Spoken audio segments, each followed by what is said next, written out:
Sacrificing the earth for paradise is giving up the substance for the shadow. Victor Hugo. What you seek you shall never find, for when the gods made man, they kept immortality to themselves. Fill your belly, day and night make merry, let days be full of joy. Love the child who holds your hand, let your wife delight in your embrace, for these alone are the concerns of man. The Epic of Gilgamesh. So one evening, my wife, my 2 sons, and I were sitting down for dinner, and my oldest asked us a question. The question was, if you could have any superpower, what would it be? My knee-jerk answer to this question is always the same. True immortality, the inability to die. I didn't think about it at the time, but now I think there is something telling about this answer. Not just about me, but about the human race and its reliance on religion.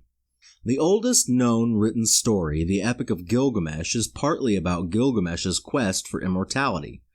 This trope in fiction has continued right up to the present, with gods, vampires, elves, dragons, and fairies being just some examples. I think it's safe to say that the desire to live forever has been with us for a very, very long time. But the disconcerting thing is that a majority of the world actually believes that they are already immortal. Not physically, but spiritually. Billions of people literally believe, without a single shred of evidence, that after they die, their immortal soul will in one form or another live on forever. They believe that this world is just basically a place to wipe your dirty feet before you enter eternity. I think this is the biggest selling point of religion. It offers a path, albeit illusory, to immortality. Just do what we say and you'll live forever.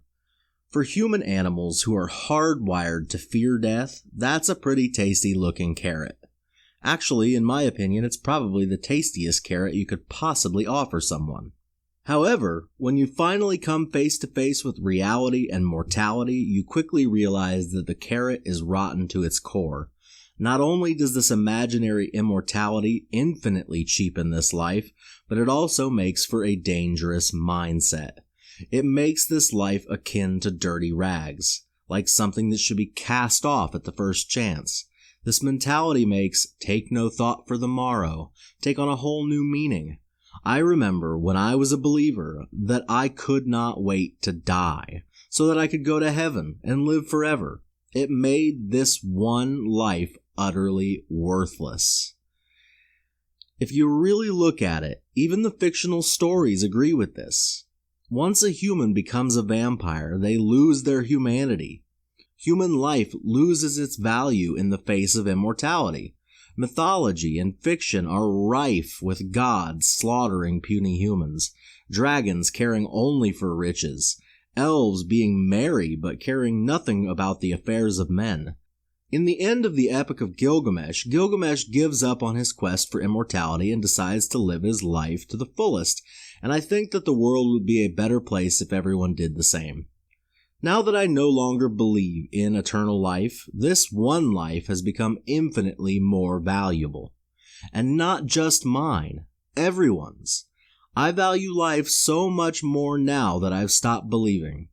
Though I hate doing it, I can now truly empathize with the dying. I can feel their fear, and it truly terrifies me. That infinite void of non-existence is scary, and that's why religion has such a hold on people.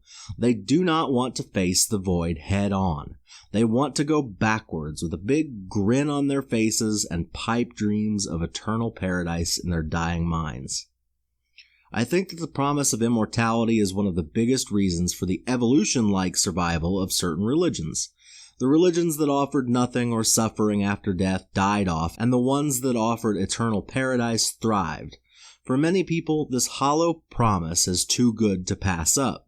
You hear it all the time in Pascal's Wager, which summed up goes, "What have I lost by believing if it's false? Nothing. What have I gained if it's true? Everything."